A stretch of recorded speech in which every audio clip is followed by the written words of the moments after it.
It's the search for answers that has brought us here together today. My name is Eric Worre, and for almost 30 years I've been an entrepreneur, struggling at times, but ultimately succeeding. As a best-selling author, speaker, and business owner, I've spent my entire career helping millions of people around the world to become entrepreneurs. And I believe strongly that there is, in fact, a better way when it comes to how we make a living. The career landscape has changed dramatically, and many are still working in a model that is completely out of date. What worked for previous generations isn't working as well for people today. In this film, we're going to explore 3 important questions. First, what's really going on in our working world today? Second, in this new economy, is it better to become an entrepreneur, or is it safer to work for someone else? And third, if a person decides to become an entrepreneur and start their own business, how can they do it without taking on massive risk?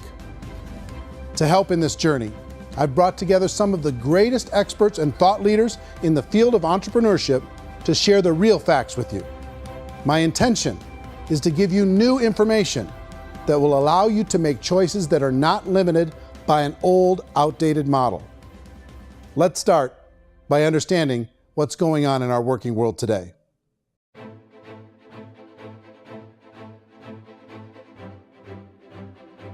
Let's look at unemployment. 30-40% of the people are honestly not working, but would be working.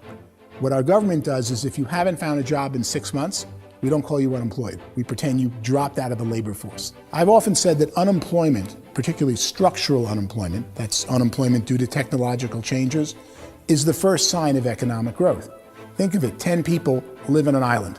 They go out every day and fish. One day, new technology shows up. A missionary brings them a net. Now, using the net, one pilots the boat, one throws the net. 2 fishermen can do all the work 10 used to.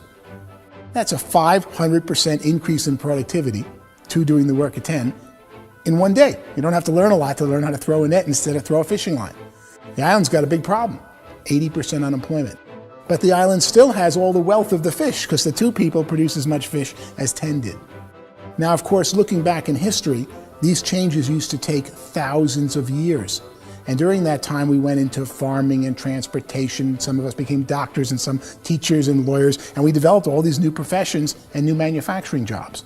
Today, these changes are occurring literally in one day when a new technological advance occurs, and we don't have the social structures to deal with it or to retrain the unemployed people. So one of the things that I think is interesting as I travel across the country and really travel around the world is the way that we work and the way we get paid for work is changing pretty dramatically. On a global basis, everything is being turned upside down because of the rapidly advancing technologies. They are eliminating many jobs, and we have been left with many people not prepared for the jobs that exist. A lot of demand in public companies was to squeeze out all the fat and to get just as much margin as we possibly could, and fat equals humans. So this idea of job security in information age is so obsolete, but it's still taught inside our school system, and that's where the problem starts. There's no financial education in school system, and people are still trained to be employees to work for that paycheck. This is a chart on the middle class. What's happening in the middle class, those that went to school, their incomes have been coming down for years. And parents still say to their kids, go to school, get a job. Now what happens to all those middle class people who are dropping off the ends of the chart? Well, they become what's called working poor. And this is what happens to working poor. But they say poverty is ending. Well, poverty may be ending, but working poverty is going up. And this is food stamp usage. So food stamp usage in America is going through the roof right now, because people cannot earn what they call a living wage. Most people have experienced financial pressures that I think are probably greater than they have been in the past. If you're not working for yourself, then it's going to be a pretty hard road for a lot of people. Today, if you're going to control your future, the 40-40 plan is gone, where you can graduate from college and get a job and work for 40 hours a week for 40 years. That day is gone. So some of these charts actually tell you what's going on. And this is a really interesting one. People are going back to school because if I go back to school, I'll get a nice job. But this is what's happening to, it's called Sallie Mae, which is the student loan guys. Student loan is going through the roof. It's now over $1 trillion, and student loan debt is worse than credit card debt. So when people stopped using credit card, the government got people into or student loan debt. And the problem with student loan debt is you can never be forgiven. See, with credit card debt, you can declare bankruptcy and all's forgiven. But student loan debt, you can declare bankruptcy, you still owe it. It's the worst of all debt. But this is the next picture. Look at this chart here. This is what's happening to wages of college graduates. It's going down. So you go to college, you rack up all this debt, but you earn less money. Now, that's not that intelligent. Average person who's been working a lifetime in America today is ending their lifetime at 65 with about $41,000 in assets. They earned just enough to survive. I think in the United States we have something like 17 trillion in debt. That's just the federal government debt. We got another 2 in municipal and in other, let's call it almost 20 trillion government. We've got 40 trillion in private debt. That comes up to close to 60 trillion. When you then add something we never had before, what you were talking about, when we look at the unfunded portion of Social Security and primarily Medicare, Medicaid, that at the most conservative estimates from outside firms, Kleiner Perkins, 67 trillion and growing. That's more than all our other debt. There's less conservative estimates that say it's 84 trillion or higher. I added up conservatively $127 trillion in total debt. Debt is a financial drug. When you take it to excess, it's like taking a drug. Yeah, it makes you feel better, it enhances your performance, but at a huge cost, eventually it kills you. And so that's what happens. We keep doing more and more debt, and you get less and less results, just like a drug, until the debt gets so high that it crushes the whole system. That's where we're at, 8.2 times GDP. You know who I feel sorry for? I feel sorry for the person who dreads going to work, who is sick to their stomach on Monday morning, who hates their alarm clock, who gets a little glimmer of hope on a Wednesday because it's hump day and says, thank God it's Friday. And they live for those 2 days a week where they get to be themselves and they don't have to be around people they don't like, and they don't have to play the political game in the office, and they don't have to live this half life. The person that works 50 weeks a year just to be able to have the 2 weeks for vacation. And you know what happens to most of them nowadays? They don't have a vacation. They have a staycation. They have time off of work, but they don't get to go where they want to go because they're overextended. They've got all this debt. They got all this situation. They hate their alarm clock. They can't sleep until they're done. They have to spend most of their life in traffic. I feel sorry for that group of people because there's a better way. They just don't know it. I see this really interesting attempt at rugged individuality in a 6x8 rectangle. And I feel like you're all the same, except for the little push pins of the pictures. There's different pictures. Yours is named Jenny and his is named Sujara, but it's the same people. And this is how they are, and they're just like the zombies, and there's no joy in there, there's no fun. There's always like the wacky woman who decorates her cubicle, and that's the most she can do there. You gotta give her credits, right? The wacky cubicle woman. The basis for their life is worry. I'm worried, maybe I'll get fired. I'm worried maybe my company will go out of business. I'm worried I can't keep spinning the plates on paying the bills. I'm worried about how do I send my kids to college. I'm worried, what if the transmission of my car breaks? That's 2 or 3, I can't fix it. People live in a sea of worry, and it eats at them. Those signs that people held up during the Depression didn't say looking for gainful employment in a cubicle. It said looking for work. Work is what we're looking for. Job is just a unit of measurement. Work is what we're going after. It's time to look in the mirror and say, it's not the economy, it's my economy. It's my little world of where I am. I need to improve. I'm not going to wait for the economy to come back, because frankly, the economy is doing great in this country. So I'm here on Wall Street, the financial center of the universe, the financial capital of the world. This is where most people's money goes to at least be held for a time, right? With interest rates in banks being effectively zero, and many experts are predicting it's going to stay at zero for the next 10, 20, even 30 years, people feel like they don't have any choice but to put their future into equities, to put their future into the hands of other people on this stock market, and hope that the stock market goes up, hope that the stocks that their advisors pick or that they pick goes up. That's one way to go, I guess. It's my personal belief that if you put your future into the hands of yourself, in other words, you have earning power by yourself, I think you're a better investment than these guys. I think controlling your future is a better option than handing over your retirement to these guys. The average household income in the United States is approximately $50,000 a year, what they call the middle class. To reach the top 25% of income earners, you need to earn at least $90,000 a year. To reach the top 10% would be a household income of $140,000, the top 5%, $190,000, and to be in the top 1%, you'd need a combined household income of at least $380,000 a year. So here's the question. What do you think would give you the best chance to move up and get to the top 10%, the top 5%, the top 1% or beyond? In my opinion, and in the opinion of many, many experts, the answer is to become an entrepreneur, to become your own boss.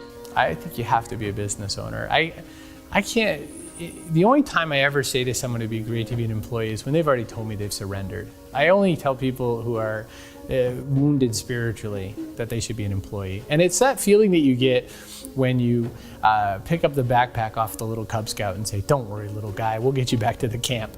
You know, it is in no way a kindness when I tell someone they'd be a great employee. The other status symbol really increasingly is lifestyle. And people who can own their own business, maybe even work out of their house, that I tell you, people admire that. Like, gosh, I wish I could do that. The spirit of the entrepreneur is to be a risk taker and to be resourceful and unstoppable and to have a vision of yourself beyond where you are and not willing to settle for life as it is. You think about the great entrepreneurs, they're visionary, they have heart, they're willing to do today what others won't so they can do tomorrow what others can't. Personally, I don't think of the new economy, the old economy. I create my own economy.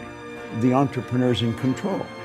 I decide what the economy is going to be like. In the world of entrepreneurship, there are no limits. You can make as much as you want, depending on how much you want to work and how smart you are and how great a team you put together. There's no more lifetime rewarding business than being an entrepreneur. Why in America, where anyone could be anything, would people want to give up their freedom and become effectively a modern-day slave, told shut up and be here every morning at 7:30, leave at 5:30, and do what I tell you? If people decide to become an entrepreneur and work for themselves, they have some traditional options, but they're riskier than you might think. Any kind of a retail business, retail build-outs is extremely expensive. Even just these small little yogurt stores where they're putting little yogurt machines and you get all the different flavors, you're spending $200,000, $300,000, $400,000 to open a yogurt shop. I would love to buy a Dunkin' Donuts, but it's $500,000 or so to start. I don't quite have that just in case money. Risking lose it all, and most guys do 2 or 3 times, and even big guys like Branson, because I'm such a fan of his, half his companies don't work. If you make $1 million, your problems are going to go. If you make $1 billion, your problems are really going to go. Just the opposite. You and I know when you're making $1 million, you got $1 million responsibilities. You make $1 billion, you got 1,000 times $1 million responsibilities. And most people say, I'd love to be my own boss. 70% of Americans would love to be their own boss, according to recent polls. But they don't know how to get there. Because what are you going to do? One, you could buy an existing business. If somebody's selling an existing business, you have to ask why. Usually because it's probably hard. It's probably not making as much money as they hope. 2, they could buy a franchise. A little less risk, proven system, but it's expensive to be able to do that. 3, they could start something from scratch. And that's where a lot of people feel like, I don't have the chops to do it. I don't have the money. I don't have the product idea. I don't have the expertise. I don't have whatever it's going to take to be able to get there, and I can't risk my family to do it. So 4th, they could become an investor. A lot of people in this town invest to try and figure out a way, but you got to be pretty smart with that game too, right? Venture capitalists, who are the very best and most sophisticated in investing in new breakthrough businesses, make it on 1 out of 11. That means 10 out of 11 are mediocre or fail. Most of them fail.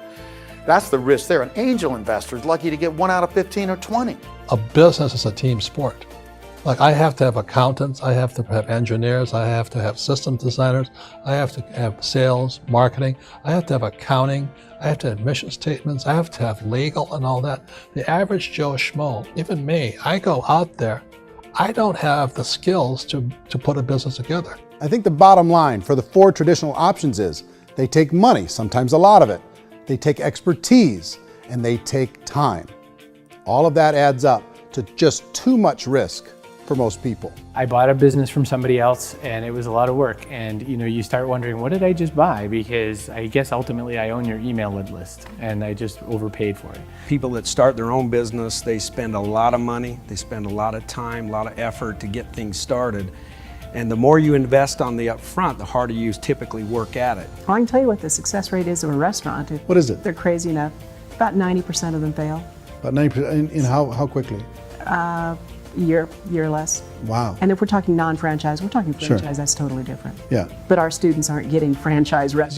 You got to invest the big money. Exactly. And with someone like McDonald's, you've had to work with the company for a long period of time, really know the To even have a business. chance at investing a Even million. have a chance, and it's a slim chance. What if there was a way that you had all the proven aspects, the comfort aspects, and you could still control your own life?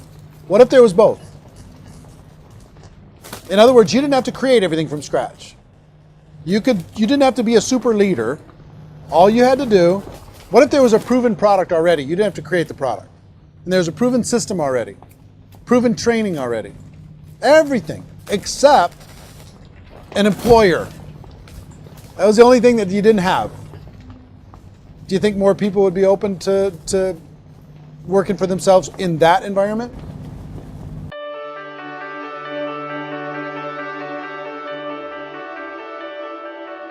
In our search for a better way to make a living, we've come to the conclusion that becoming an entrepreneur is actually safer than being an employee. And through our look at the entrepreneurial options, one particular path kept coming up from expert after expert. And I think most people will find it surprising because it's certainly a non-traditional business model. That model is for people to start their own business and become an entrepreneur through the creation of a network marketing business. Some people call it direct selling because the product is being sold directly from the manufacturer to the end consumer, cutting out the middlemen. Other people call it multi-level marketing, or MLM, because there are multiple levels of commissions paid. The most common term today is network marketing, because network marketing best describes using a large group of independent distributors, independent entrepreneurs, to move a product or service more efficiently. So my friend here, Donald Trump, and I, we always write about the network marketing industry. And the reason we support the network marketing industry is because it really is a business school for entrepreneurs. Because most people come out of school looking for a paycheck. Oh, that's terrible. I would go into network marketing like that. I think if it didn't exist, we should invent it. It is that good. I think direct selling is a great way to do business today. It's very easy to get into that industry, and you can be self-employed, be in effect an entrepreneur. When we see multi-billionaires adding network marketing companies to their portfolio of companies, that would be a clue. When we see people who are very famous authors and very famous business people endorsing the industry, that would be a clue. These network marketing companies aren't $50 million companies, they're billions and billions of dollars. They lead the stock market, they're major companies. When we're going to get it? You know, and you're going to school to work for a paycheck, but if you want to be rich, be an entrepreneur, and network marketing gives you the spirit to be an entrepreneur. A traditional company will spend up to 50% of their total revenue on marketing. Network marketing companies use a different approach. Instead of having all that extensive marketing expense, they utilize a network of independent distributors to do the marketing for them. Now, why do they do this? First, because word-of-mouth advertising is so much more effective today than traditional media advertising. Second, some products need to be explained or demonstrated and an independent salesperson can do that more effectively than an ad campaign. Third, it's completely efficient. The company only pays for the marketing of their product if a sale happens and not before. Imagine if Amazon allowed you to become an independent distributor and paid out 40% of its revenue to that distributor group. All you had to do as a distributor was recommend a product, and if a person bought it on Amazon, Amazon would take care of all the logistics and you'd get paid for bringing the customer. Now imagine you got paid for every purchase that customer made for the rest of their lives. Well, Amazon doesn't offer this option, but network marketing companies do.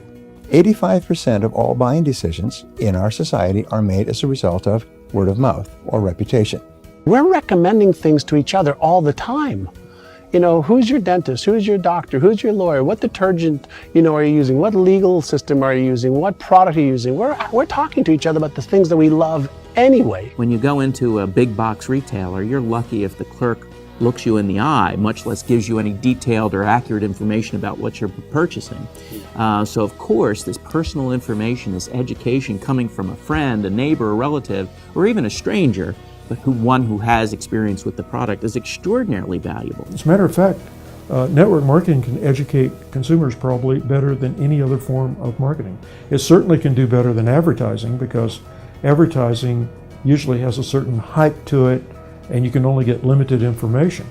So, network marketing trumps advertising. If you were a typical sales company and you wanted to sell $1 million a month worth of product, you might go find 100 superstar salespeople. The quota would be $10,000 a month. So network marketing as a distribution system just flips the numbers. So we use 10,000 happy, raving fans of a particular product, and we don't concern ourselves so much with how much product each one of them individually sells. If they sell just $100 or $200 a month, and there's 10,000 of them, you're selling $1 million to $2 million a month worth of product. And that's the best way I can explain how network marketing works. This is the marketing arm of the company.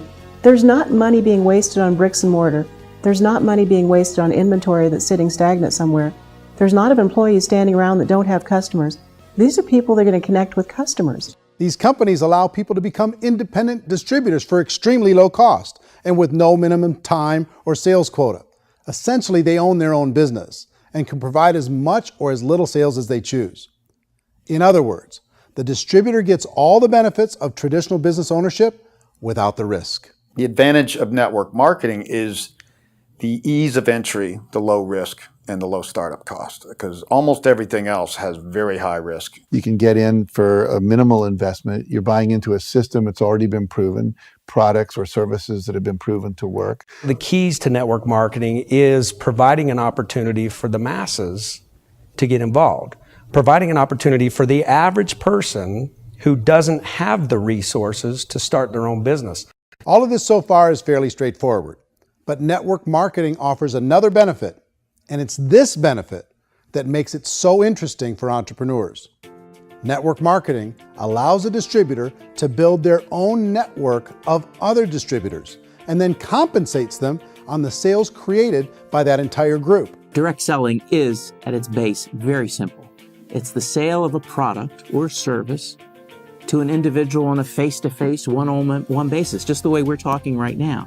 But there's an important element as well, and that's the offering in conjunction with that sale of product, the offering of an opportunity for someone to make something of themselves. No matter what your social status is, no matter what language that you speak, I mean, look how many unbelievable people are becoming successful that speak every kind of language out there. What an awesome gift to give the world. Instead of having to work your way up in a system and prove that you could be a sales manager, they just decided everybody can be a sales manager.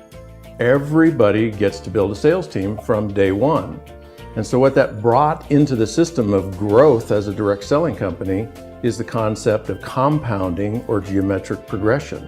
Because now you can actually grow sales force very quickly because everybody is enrolling people in their own sales force. People who are like, oh, this is weird, I'm building a sales team, or what do you think you do at a regular company? How do you think a regular company works? Network marketing is the only industry that doesn't say your past determines your future.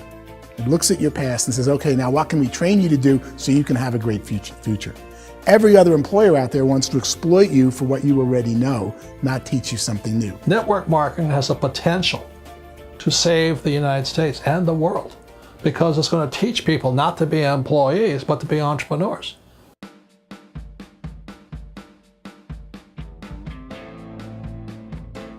According to the Direct Selling Association, if you add up all the network marketing companies around the world, they combine to do over $178 billion a year in retail sales.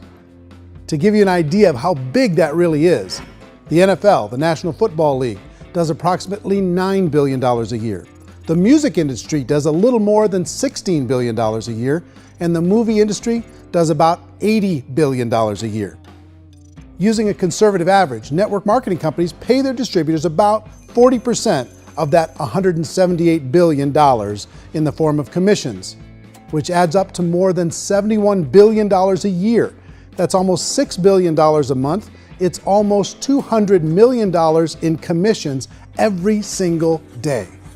So it's certainly working, and people are making serious money in network marketing. With the growth of the direct selling industry over the last 10, 15, 20 years, we've seen a broader understanding of the channel.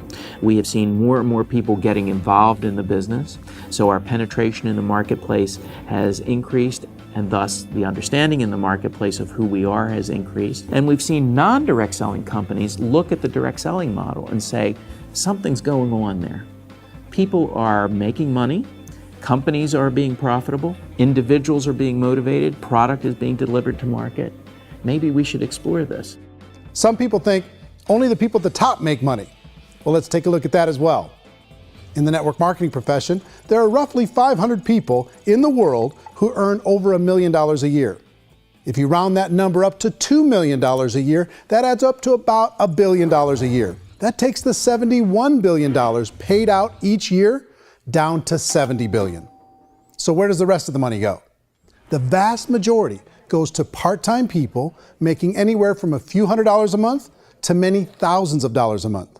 It goes to people who choose to make it a full-time career move and earning even more than that. Every day, people are using the money they earn through network marketing to pay off debt, have more fun, and improve the quality of their lives. Everyone I know in network marketing has been doing that since the 50s. They go to work when they want to go to work. They stop working when they want to take time with their children to have a leisurely breakfast and discuss issues and drive them to school. They go back to work when they get home, wherever they're working out of. The biggest thing that I've seen is people that have become much happier in their life. MLM has probably made more millionaires of more people in more countries, and I've spoken to them in 67 countries than any other single form of business, starting from nothing. If they have a choice between working a job for the next 10 years or working a network marketing business for the next 10 years, the result of working the network marketing business will be better.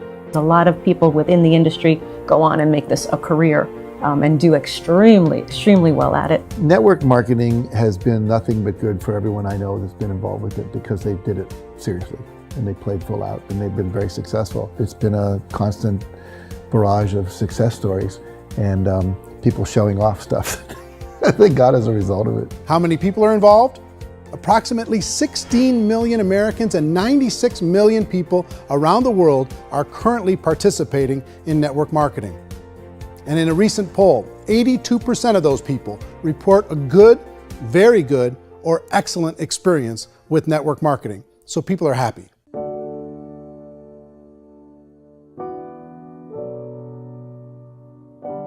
So I've taken a look at the network marketing profession and really tried to understand why so many people are confused as to the validity of this as a business.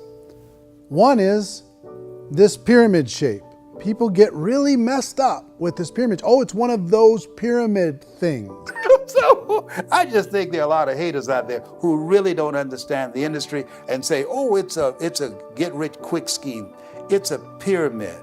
Well, corporate America is a pyramid scheme. You know what I mean? It goes like this. You have thousands of MBAs, let's say working for Ford or General Motors or Coca-Cola. If all these MBAs, they're all trying to get to here, that's a pyramid. Only one guy's going to make it. Every 10 years, one's going to make it. Whereas you look at network marketing, it's like this.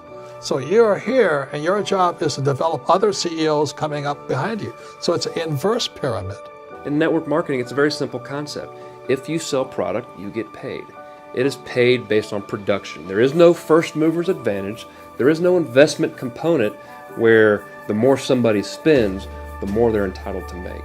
So the two are polar opposites of each other. Doesn't matter what shape the company is or the compensation plan is shaped, whether it's a circle or a pyramid or a triangle or a trapezoid, it doesn't matter. If compensation is coming primarily from recruitment, then you've got a problem. On the other hand, if an operation is basing their compensation to participants on the basis of sales, even when those sales are generated by people you've recruited, well, then you're a perfectly legitimate enterprise. That's the legal test, it's the practical test. Another issue that's been true in the past that is no longer true now is people used to be in network marketing loaded up with products that they couldn't sell, and they ended up a loser. They ended up with a bunch of product in their garage, they ended up with a bunch of products sitting in their kitchen shelves or whatever, and they thought they could sell it, and then they weren't willing to or able to sell it, and they ended up with a bunch of stuff, and they were bitter about it. There was this thing called front loading where you had to buy, like, well, if you bought $25,000 worth of product, you got better commissions and all this. Today, it's almost all done by computer. It's direct mail, comes from a warehouse somewhere else. You don't have to have all this inventory. You don't have to stock up. It's a paperless world now. Most of it's done online. You have a back office. It really works. And I mean, the technology has changed everything. Third issue is people start talking about 99% of people in network marketing don't make any money. Well, we've talked about that over the course of this journey together. Almost $200 million a day is being paid out to network marketing distributors around the world. The naysayers, the people who say that it doesn't work, are usually the ones who just don't know how to make it work for themselves. And so they're giving you an opinion, and I tell people, don't confuse people's opinions with expertise, because opinions are free. And don't confuse sincerity with the truth, because people can be sincerely wrong. But here's the reality inside of network marketing. The vast majority of people that get involved in network marketing just become customers, and they get involved to be able to purchase product at a lower price. If you take Costco as an example, if a person goes into Costco and gets a membership to Costco so they can get a lower price on the product, we don't call that person a loser because they have a bunch of product that they walked out with a smile on their face. Yet when some people want to take a look at network marketing, they say, well, those people, they're just using the product and they aren't earning an income, so they must be a loser. They're not a loser, they're a happy customer.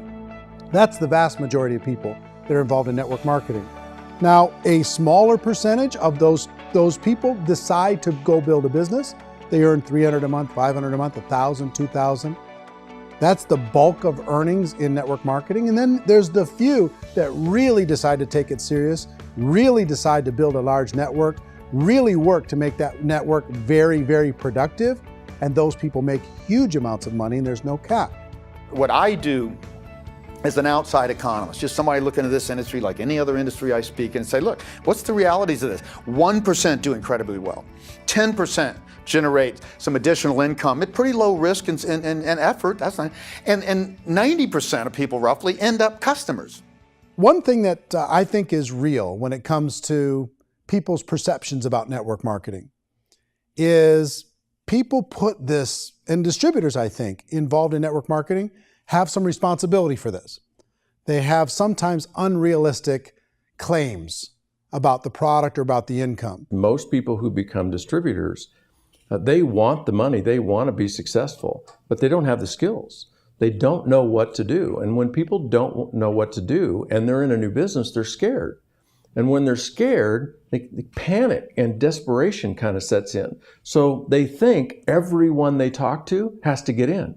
So if I talk to you and you say, well, no, I don't have time to do that, they're like, no, I need you. You have to do this or I won't be successful. So I start clawing on you. I start that desperation. So then I start making claims about the product, which are not appropriate, probably not even true. Or I start saying, oh, let me show you how you can make all this money and you don't have to do anything, Eric.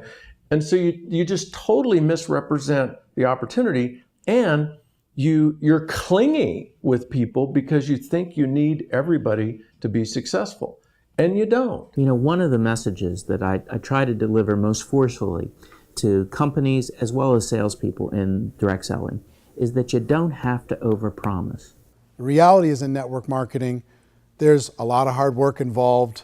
There's a lot of effort. You're going to have to develop yourself. It's a business like anything else. It's going to take some time, but in my opinion, it's better.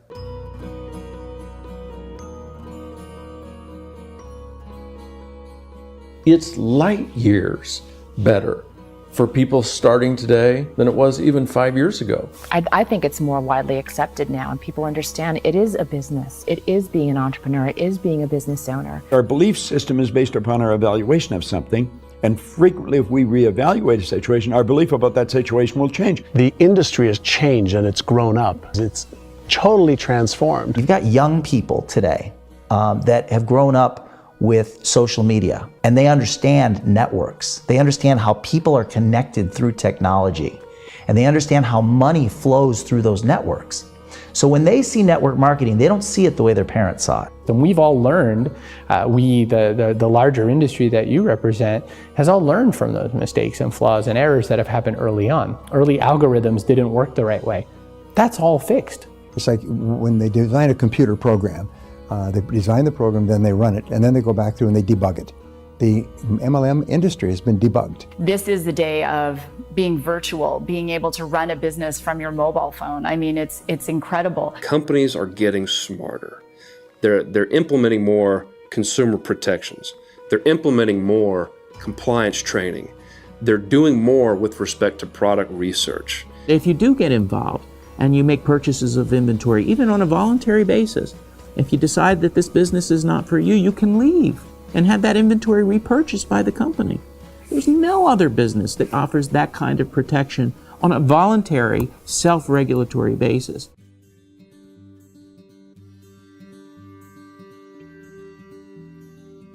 If you decide to look further into a network marketing business in order to generate more cash flow for your family, I would recommend reviewing the following 4 elements. First is the product or service. And on the product or service, I would ask 5 important questions. 1, do you like it? Is it something you would feel comfortable sharing with others? 2, is there a recognized need in the marketplace? It's hard to create a need if one isn't naturally there. 3rd, does the product meet that need? Does it solve a legitimate problem for consumers? And 4th, is it priced to sell? Can it compete in the marketplace? And 5th, is it priced for profit? Is there enough margin for the company and the distributor to be able to generate income for the long term? If you can answer the questions on the product to your satisfaction, the next element to consider is the company itself. Is it well run? Do you believe in the founders or the management team? Do you feel they have what it takes to go all the way? See, it doesn't matter how good the product is if the management can't take care of the company. Good management can change with the times. They can handle adversity. They can make good decisions. Make sure you choose a company that can serve you for a long time. The 3rd element to consider is the compensation plan. And with that, there are 3 important things to look at. First, a brand new person needs to be able to generate some money fairly quickly. It may be an obvious reason, but you can probably imagine the ripple effect of a distributor getting involved and having even a small victory fast. That can only help with the overall success of the organization. Second, a person should be able to develop a moderate part-time income in a reasonable period of time. As they develop their network and as their sales grow, they should be able to enjoy more benefits. And third, for the people who are really serious, for those who decide to really go pro in the network marketing profession, there should be the possibility to make a serious full-time income if they work hard and are committed to developing their skills. If you're comfortable with the product, the company, and the compensation plan, the last thing you should look at is the support that will be made available to you. Does the company have a website? Does it have a solid online reporting tool? Do they have comprehensive training available? Do they host events to help you build your business? If you decide to do this, what kind of a support system can you plug into? Choosing a network marketing company is a personal decision. But evaluating the 4 elements of product, company, compensation plan, and support is a great place to start. Is the company promising that you're going to get rich quick or that you can make a lot of money without a lot of effort? That's a red flag. Is there a product that you really believe in that you think can be sold? Or are you being told by salespeople or the person who's trying to recruit you or by the company itself that don't worry about the product, all you have to do is recruit other people into the business? Red flag, warning sign. If you're hearing that, take a second or even a third look. Get to know the customers, the products, the business, have some success, and see where the opportunities might take you to move up in the organization. You want to find out, how concerned are they about my education, my training, and my development? Is there a space for me to grow?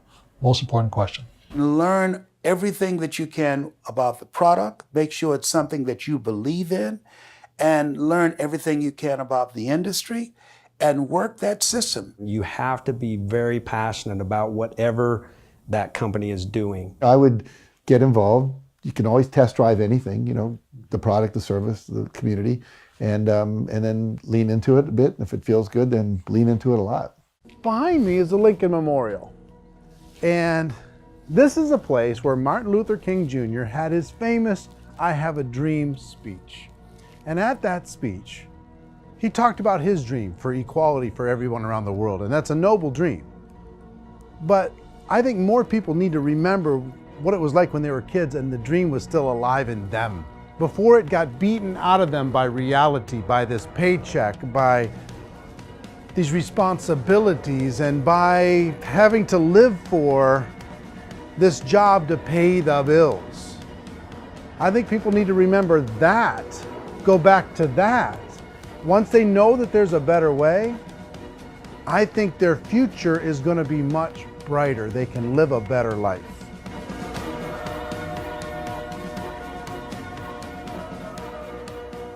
So if you're considering getting involved in a network marketing company, let me offer you just a few pieces of advice. First, network marketing isn't perfect. It's emotional, it's challenging. Like any entrepreneurial venture, it can have its up days and its down days. But if you have an entrepreneurial bone in your body, it's just better. Second, if you're gonna do it, decide to be professional. Decide to go pro. It's better to do that than just be this amateur sticking your toe in the water.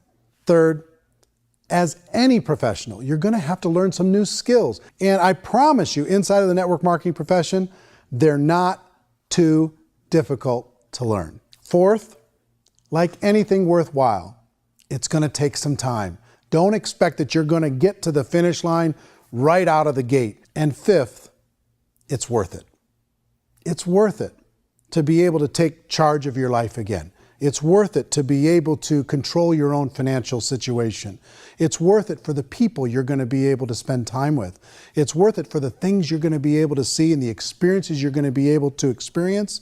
It's worth it for the causes you're going to be able to contribute to, the lives you're going to be able to touch, the customers you're going to be able to help, the friendships you're going to be able to develop.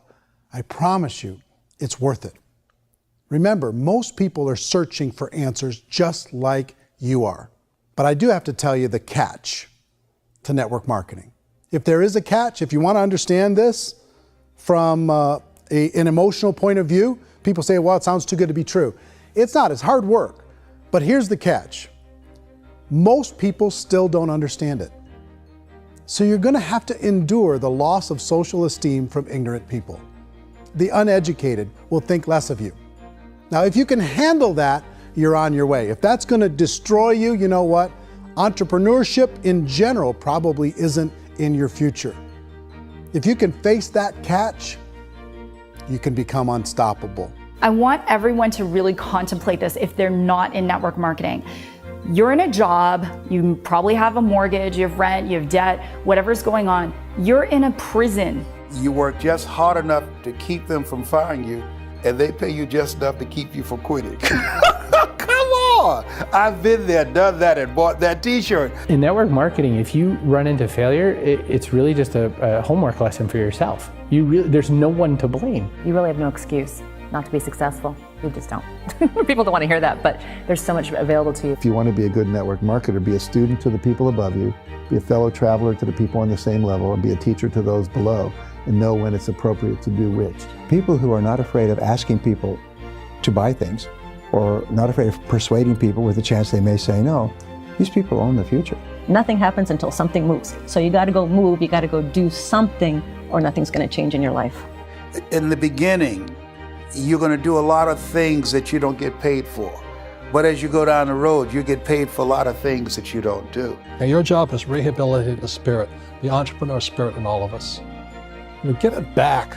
Either give it a strong yes or a strong no, but no wishy-washy, dilly-dally stuff in the middle. There's dreams and there are nightmares, but I believe that the biggest nightmare of all is when you don't pursue your dream. You're going to see some monumental growth in this profession. It's an exciting, exciting time to be involved with the network marketing profession. The next 10 years, I see just exponential growth. When that tipping point comes, it's not a matter of asking somebody, have you ever heard about network marketing? You're really asking them, which company are you building your wealth in? We are here to fix the world, to improve relationships with other people, to improve other lives. And the real reward comes as an entrepreneur in any level from teaching somebody something and watching them soar. There is no greater reward.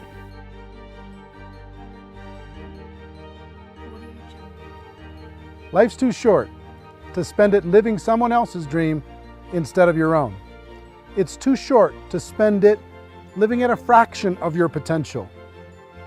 Can being an entrepreneur be a challenge at times? Sure. But here's what you get in exchange. It can be yours. Something that you built, something that you created, something that you made happen. This balloon represents your dream. It represents entrepreneurship. My wish for all of you is that you would reach out and grab it. The choice is up to you.